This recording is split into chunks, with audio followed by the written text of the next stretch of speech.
Welcome to Creative Stewardship, Embracing Fresh Ideas for Funding Local Church Ministry. I am Mark King. I'm the conference treasurer. I'm joined by Joel Gilland, who's president and CEO of Wesley Community Development. And then Matt King, no relation, although probably way back our cousins intermarried each other, but Matt King is with Wesley. He works in their sales and marketing on real estate. And I'm glad to have my partners with us. What we're going to cover tonight is to give you some ideas and some thoughts about ways other than funding ministry in your church, and I'm assuming for most of you it's a church setting, other than the offering plate. And so let's get started on this. Mac, if you'll move it down to the next slide, please. Next. What have we learned? What have we experienced in these last several years with the COVID pandemic, the economy turning upside down, inflation hitting, so many things in the last 3 years that normally would have probably taken 10 years to pan out if it were normal, happened in these last couple of years. Next. We have seen in our church's membership and attendance decline anywhere from 50 to 60%. Now, when I say membership and attendance, I'm talking about coming on Sunday morning.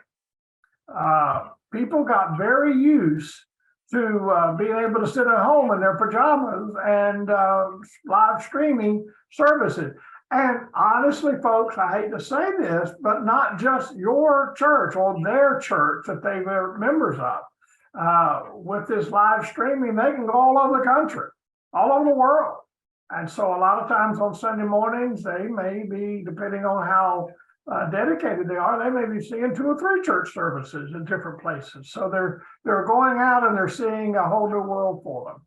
And because of all this, COVID forced a new reliance on technology and change. I mean, it wasn't something you raised your hand and volunteered to do. It was a forced change.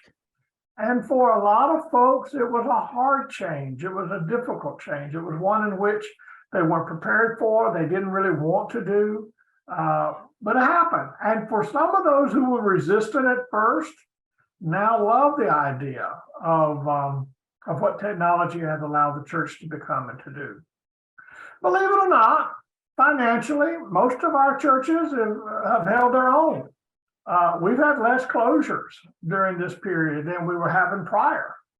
One thing you couldn't meet to decide if you're going to close or not, but we got a lot of churches that were sustained during this time. Now, granted, the payroll protection program, the PPP, was a big catalyst. I know we had several hundred churches participate in the PPP.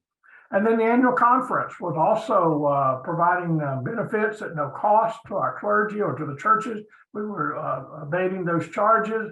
There were grants given to cover the salaries through the connection fund.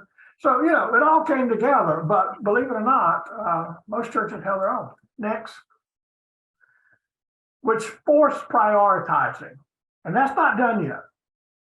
We are going to have to continue to make difficult choices.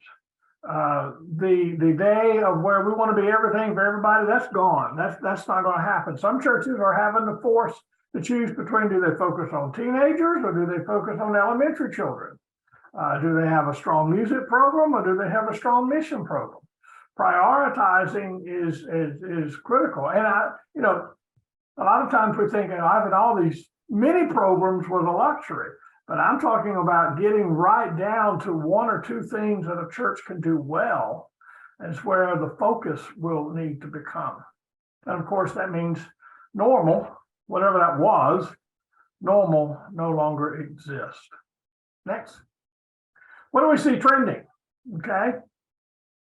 Here's some trending things that we're seeing here. Evangelism is critical for sustainability. Now, that's an odd statement, you might think. I mean, aren't we supposed to be about making disciples, winning people to Christ? That's as ancient as Jesus calling the disciples himself. But let's face it, a lot of Methodist churches just kind of depended on word of mouth or drop-ins to build their membership. And as we're seeing an aging culture in our churches and not a real influx of young people coming in to take their places, evangelism becomes a critical. And in a way we do evangelism in a Methodist style, in a Methodist culture, is very, very important. And the conference is trying to step up and offer ways that we can do it. Methodists are not known for having the Jehovah's Witness kind of thing going on, but we still need to make evangelism and reaching out to people a priority. Facilities have become very costly. Our buildings are aging. They're getting older. Deferred maintenance has been put off. And beyond the payroll, facilities are probably the next highest cost of a church. And so some prioritizing there needs to take place. And it may need some reconfiguration. Your facility should be an asset. It should not be a liability. Missional focus. That's so important. What is the mission of the church? The United Methodist Church has had this statement, making disciples of Jesus Christ for the transformation of the world. That's grand. That's beautiful. I love it. That's the reason I am a Methodist. How does that fit ABC United Methodist Church in Littletown County? And it becomes not so much the transformation of the world there as it is the transformation of the community. So missional focus is important. We're seeing that digital giving is becoming about 70% of your income in terms of contributions and donations. By that, I mean not going through an offering plate.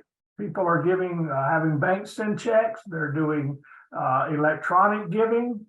And if your church is not offering various venues and pathways for that, you're missing out on some money. People want to give. I have believed that my whole career. It's just enabling and giving them the opportunity that's critical. I think we're going to see more mergers and adoptions. Different sized churches partnering with other sized churches to help each other, to sustain each other. The new church start method that the annual conference now is putting forth is this adoption model, where a grounded church, a sustained church, is able to launch a new church start, a satellite or something, versus the annual conference coming in and putting a church plant and trying to start it on its own. We're going to see that happen more and more.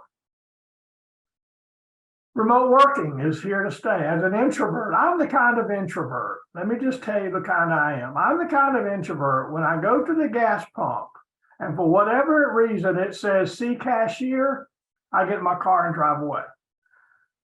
Remote working is a godsend for me. I love it. I'm in my little red room you see here, my house, back in the corner where I bother no one, and I can just work away on my spreadsheets and my devotional materials and all that I need to do. For some people, remote working is not good, particularly the extroverts. They want to be around people.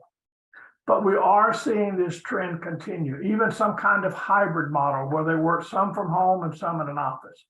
And as a result of this I think is so interesting. As a result of this, we're going to start seeing rural and small towns having a resurgence, because people don't want to live in the city if they can remote work. They want to move out into other areas, okay?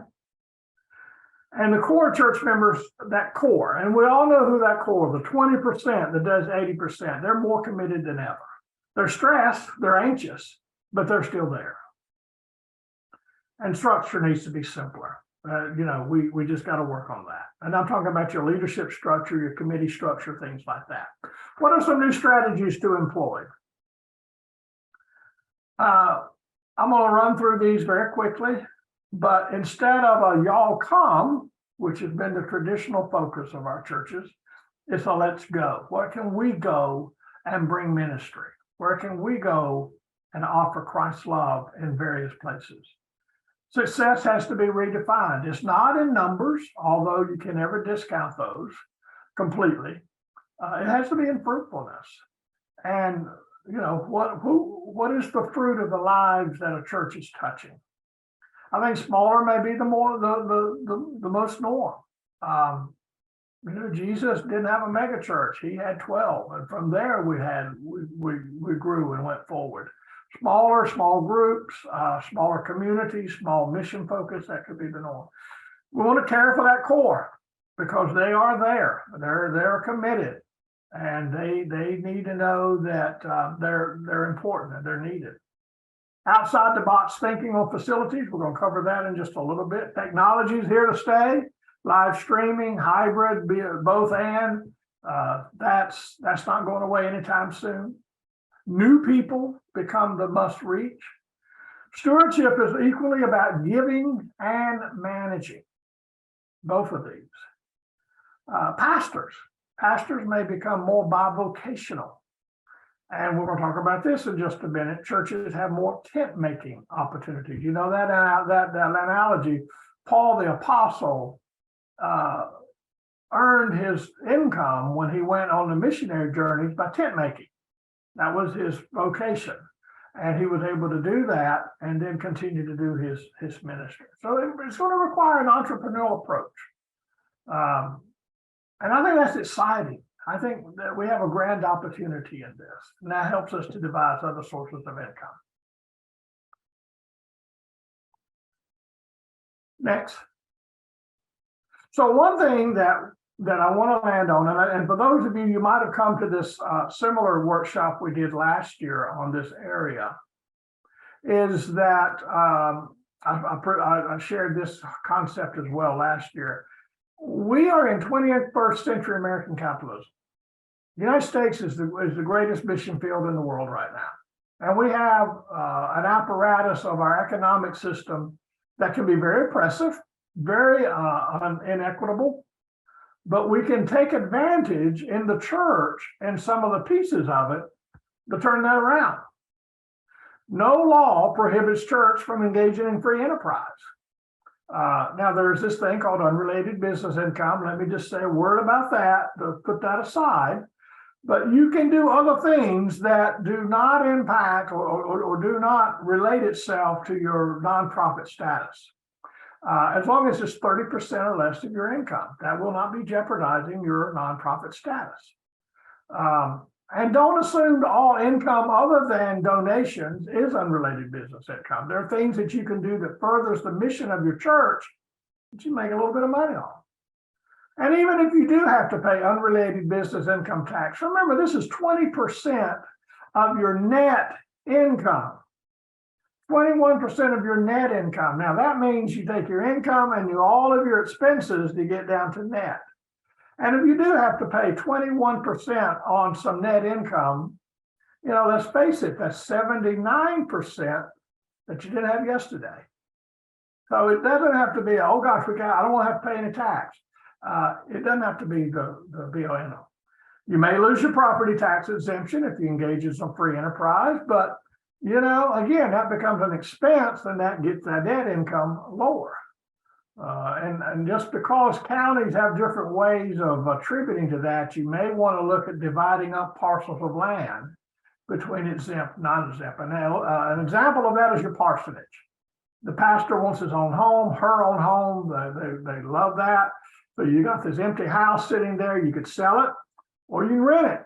And if it's paid for, you have no unrelated business income tax. If there's a mortgage on it, then you do have to deal with that, but another later.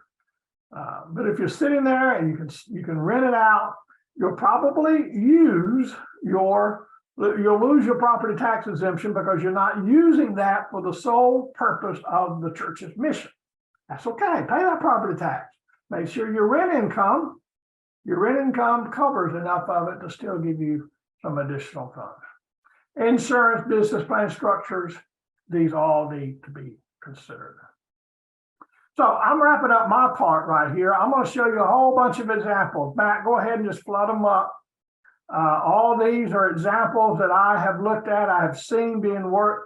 I just see in the chat someone rented an excess classroom space to a charter school at their church. I know of a church, that's not Methodist, but I know of a church that it's about a medium-sized church. They also have done this with a Christian school. Folks, they're getting $17,000 a month for the use of their building Monday through Friday when the rest of the church wasn't even being used.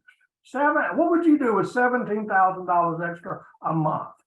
And it's a Christian school.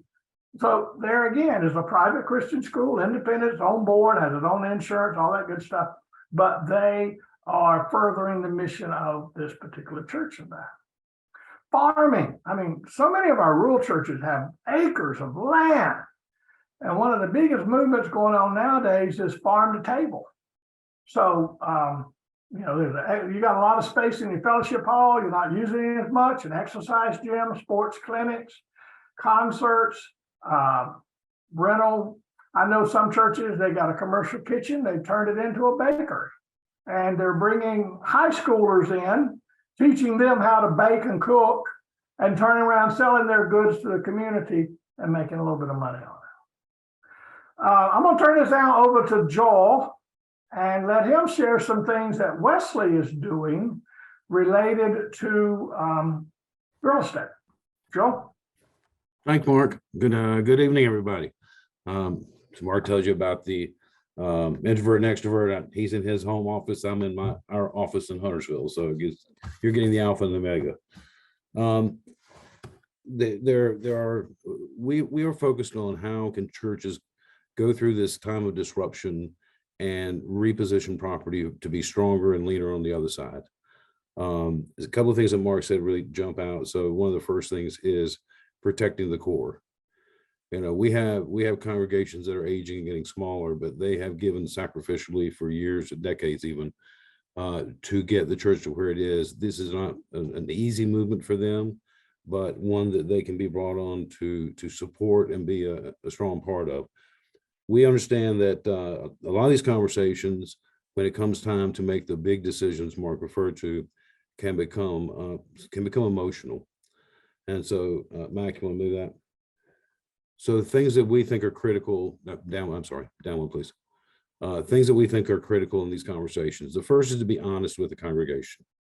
Why are you having the larger conversation about maybe campus or land? Is it because you want to expand ministry?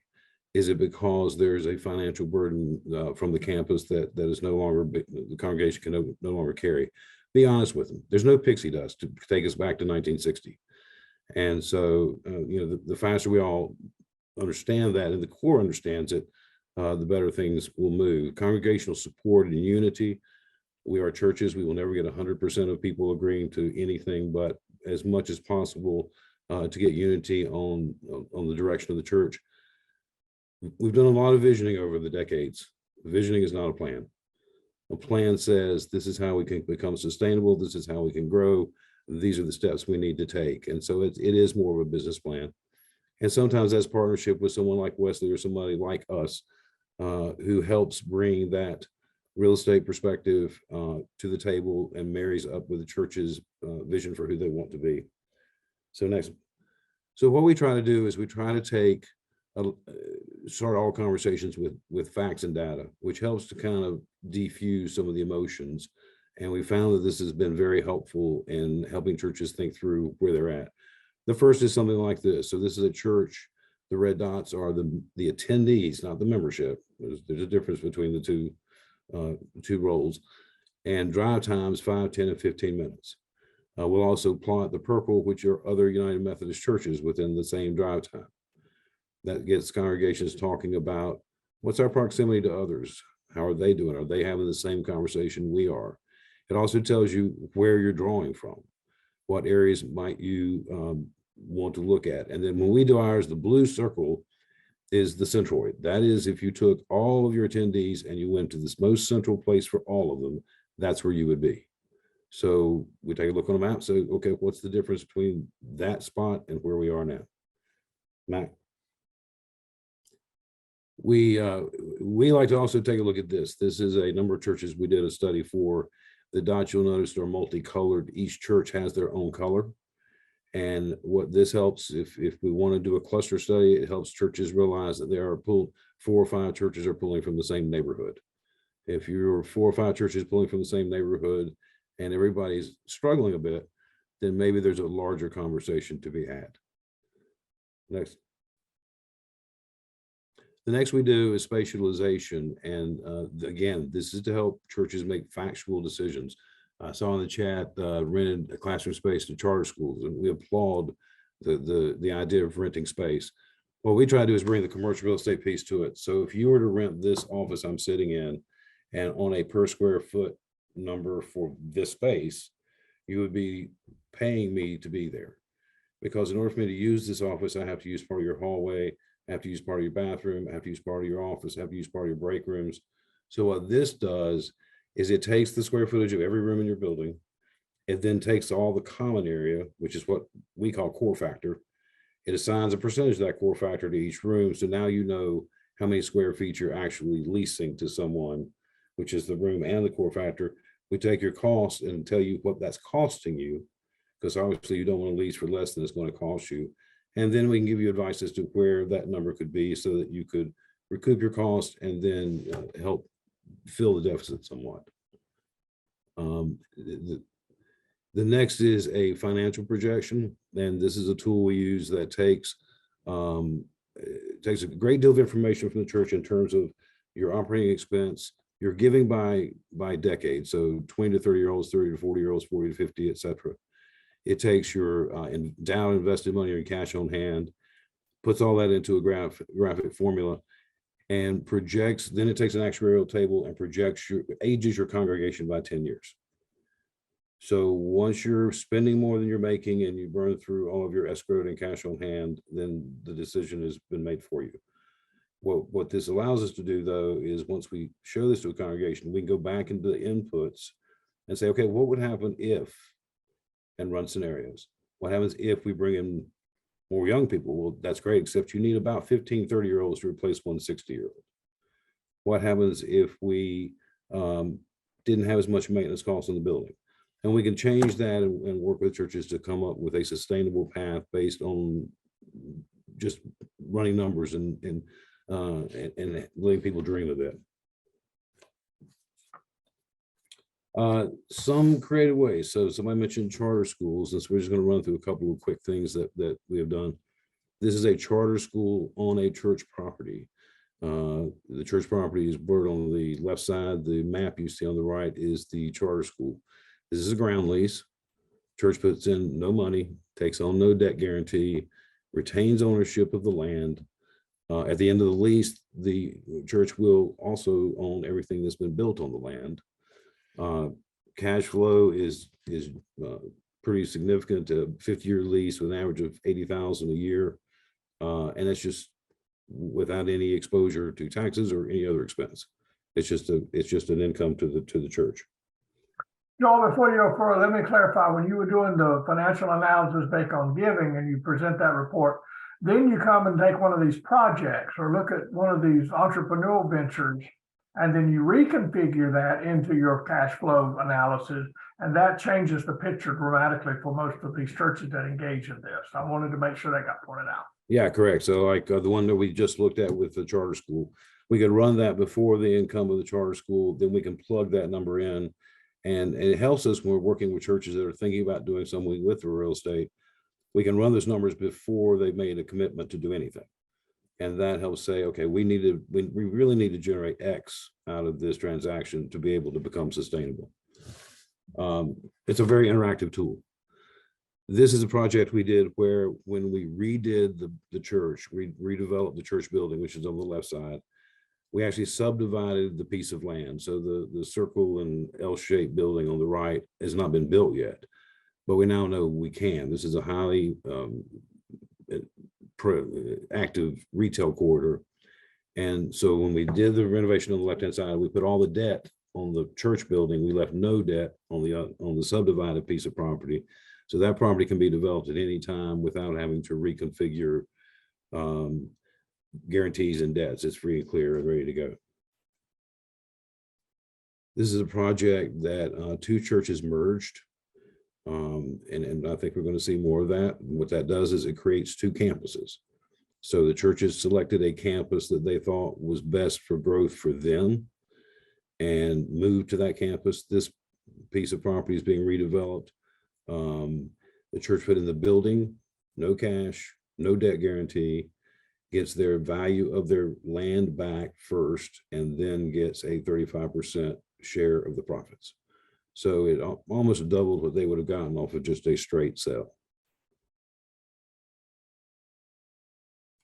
This is a new project with a church that is going to do 2 ground leases, potentially 3, for a 100-unit senior living independent market rate senior living independent unit project, a preschool. They don't have a preschool of their own, so they're going to bring in a professional preschool. The building up front can be retail, or can be church expansion, or can be office. I mean, right now it's a placeholder for growth. This will generate approximately 57% of their operating income currently, and that lessens dramatically the pressure on the plate. And that's so, you know, when churches go into this process, you need an experienced development partner, but you need one that's going to put the church out front and keep the church at the front of all conversations and transactions. We work very carefully with congregations to, we never go into a large town hall meeting to put out a big idea, because we found that really ends up being 2 or 3 voices drowning out the conversation. We instead will break the congregation down into 10 or 15 people and do a series of small group meetings in advance of the large group, which means that we kind of have a feel for what everybody's thinking, concerns, questions. Our goal is always to be, at the end of the day, somebody in the congregation is going to say, I didn't get everything I wanted. That's okay. We don't ever want anybody in the congregation to say we weren't heard. So that's the difference. In if we accomplish that, we're good. To do a transaction, a real estate transaction, any entity needs a balance sheet, needs cash, and needs a site. Our churches have a site, but most of our churches don't have a great deal of cash and don't have a great deal of balance sheet to guarantee debt. So you had to bring in outside equity. We have to be careful. Careful of who that is, careful that the transaction is not taking advantage of the church, but we can do that. So viable use and zoning can be brought by the park. All the details of doing a development can be brought by an outside partner. We just really want to make sure that there are a lot of developers looking to work with churches. Some have the church's best ideas in mind, and some do not. So it's got to be a trusted partner. Next. All right, thanks, Joel. Okay. So, in about 25 minutes, we have thrown a lot at you. And go back. And so we're throwing this at you. We want you to be thinking about it. We're going to pause for right now and just kind of like take deep breaths and absorb it in.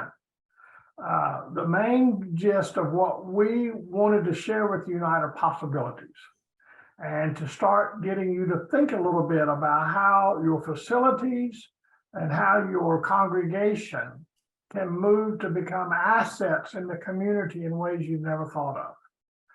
Programming used to be the way we did it. Worship used to be the way we did it, and they still are viable. But there are other ways that we can do a let's go into your community that are y'all come and really make a meaningful impact. One of the things that I wanted to share with you is the conference center in Huntersville.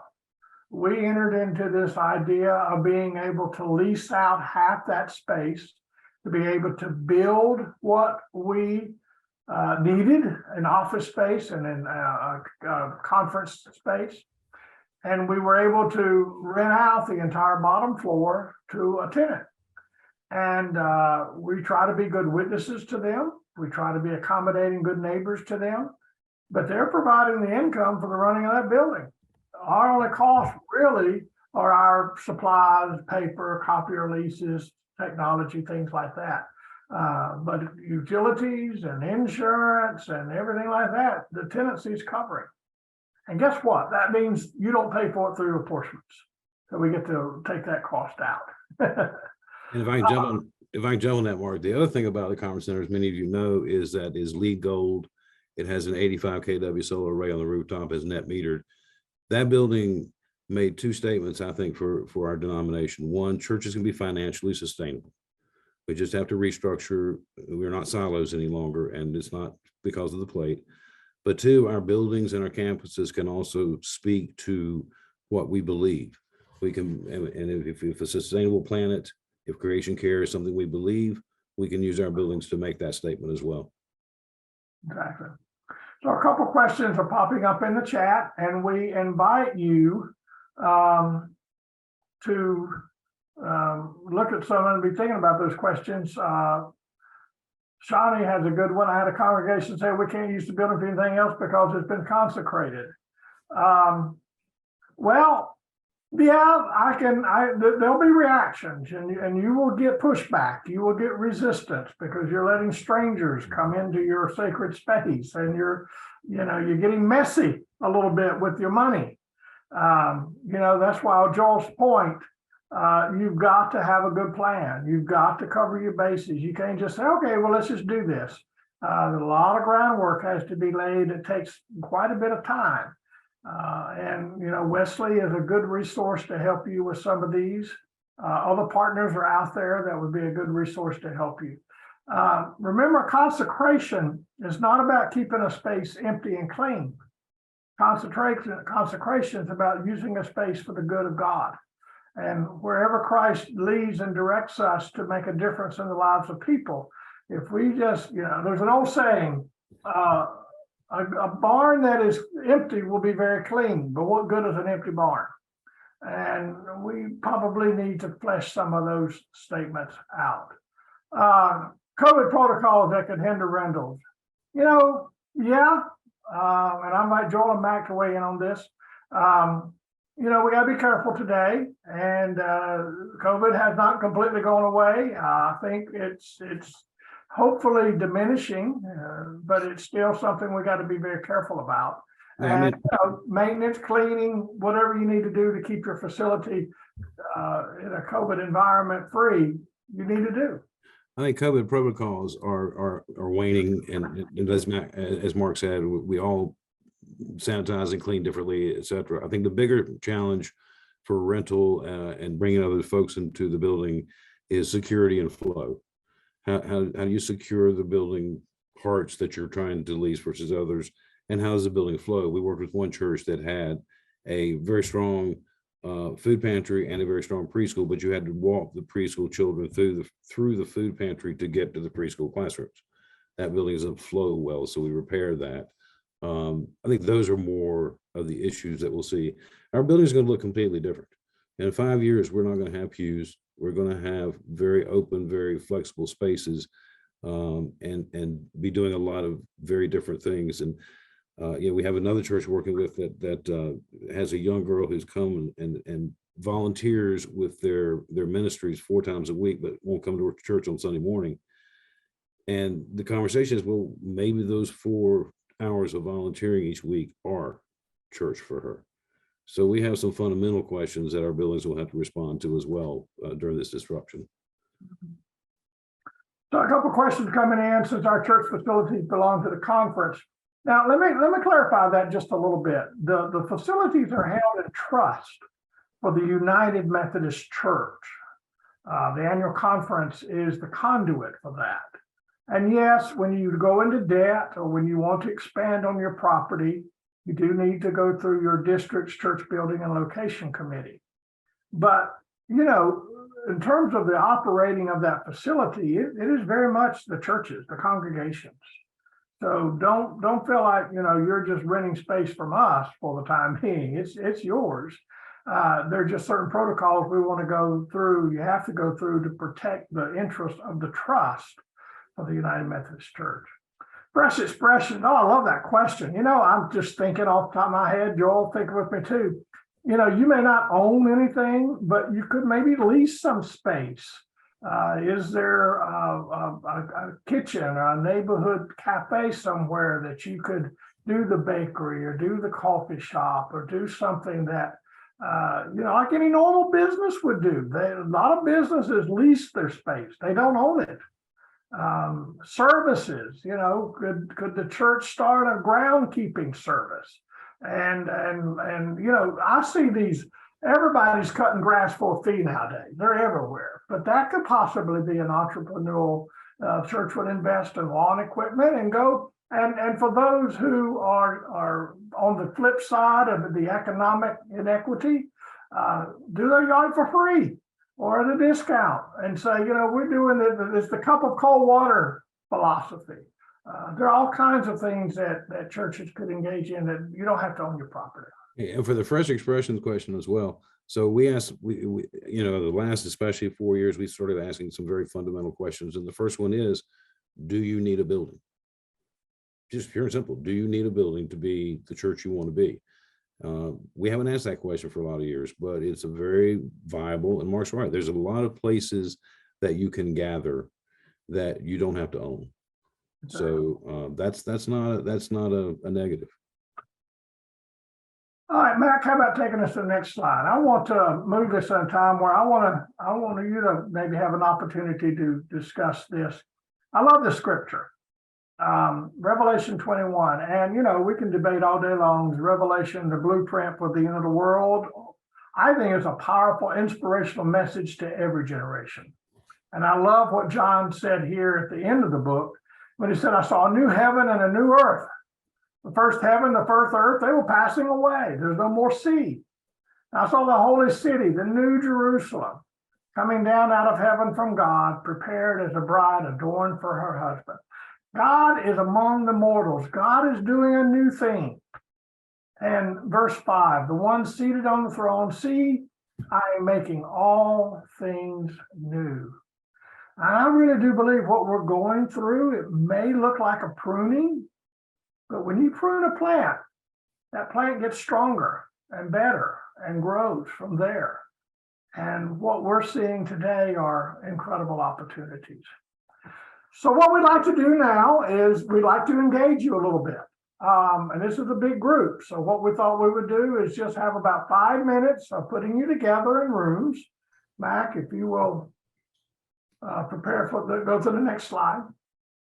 No, don't do the rooms yet. Go back. The next slide.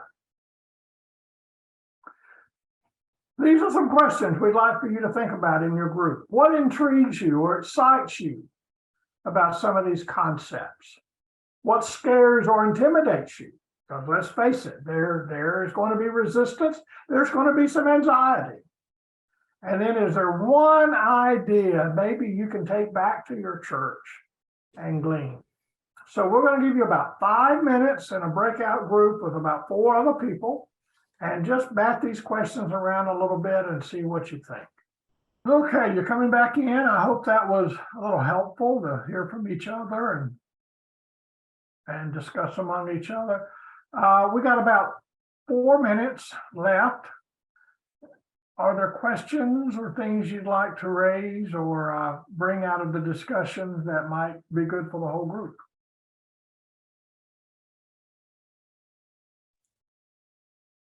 One question is, can you share the slides with the group after the meeting? Yes, yeah. We have your email addresses. We will send this out to everybody when, not tonight, in the morning. Right. Okay, thank you. And there was a question. There is a charge to have the utilization survey. Is that correct? That's correct. It's you know, depends on the size really of the congregation, size of the project. So if you reach out to our website at wesleyscdc.com and send an info, we will contact you quickly and get on a Zoom call with you to talk about what that looks like.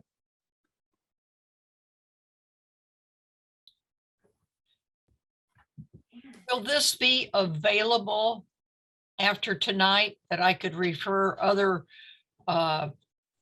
members in our church to view it?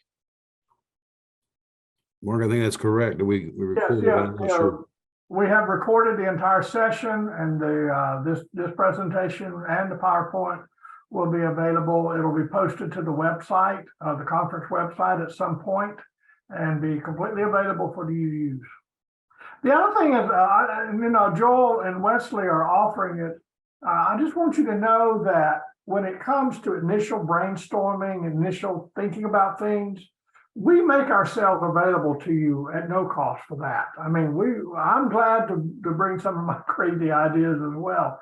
I mean, one of the things when I was elected conference treasurer 7 years ago, one of my hopes was that I would be available as a resource to the churches. That is my number one drive for this. And so email me, call me if there's any way that we can help you in any of these. That's what we're here for. That's what we want to do. So please keep that in mind. Yes, I do have a question that says, you said that this information will be on the conference website. Under what heading would it be? Probably where the same page that is the winter leadership training link right now. It will be announced in e-news. By the way, if you're not getting our e-news, you need to go to our website and sign up for that. That goes out every week and has a ton of information about things happening in the conference. So you can go to the website and click in e-news in the search, and it'll bring you to a place where you should be able to sign up for it. Or if you have trouble with that, email me. My email is mking@wnccumc.org. I'll be glad to get that on for you. Thank you.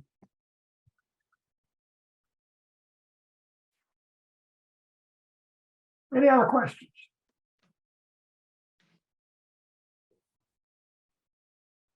I'll thank you, Thelma. That's very kind.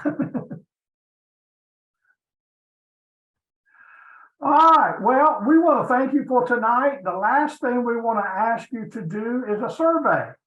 We're doing this in each of our workshops this week, and I'm going to put this in the chat.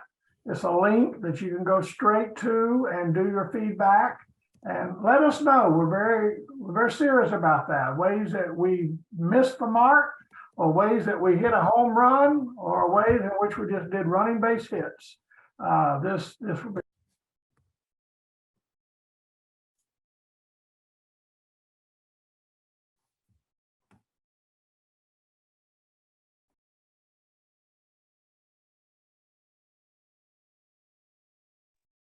Mark, you're muted.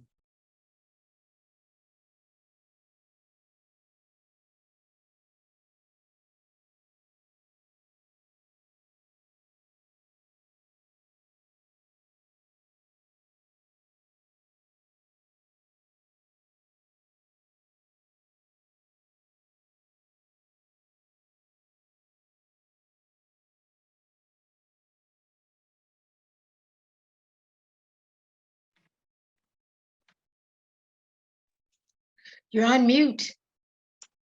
All right, I just saw I was muted. I'm sorry. I was answering the question for Steve about smaller churches.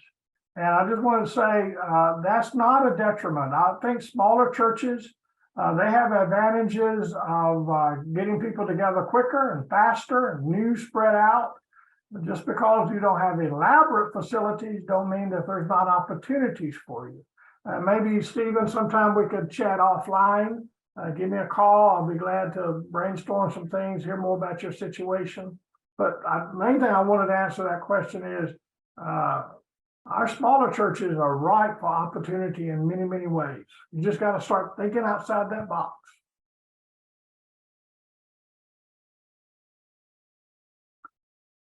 All right. Well, Joel, Mac, if you have anything last word to say, I was committed at the very beginning that we were going to do this at 8:30. Even when we lost 10 minutes with our technical glitch. And I appreciate your patience on that. But we were able to get everybody together, and you've been great. I'm gonna close this with a prayer. Gracious God, thank you for everyone in our session tonight. Pray blessings upon them, their ministry, their churches, and for the time they surrendered tonight for your good cause. We pray, Lord, that your fruit will bloom as a result of ideas, possibilities, casting forth a wide net just to see what might be able to do for the kingdom. God, go with each of us, give us a good night's sleep, and never, ever let us forget you're not with us all the time. You are with us, and you're guiding our footsteps. Thank you for Joel and Wesley, CDC and Mac. Blessings on them and their ministry. For in Jesus' holy name do we pray. Amen. Thank Thank you, everyone. Thank you. Good night. Thank you. Good night. Well, take care. Good night.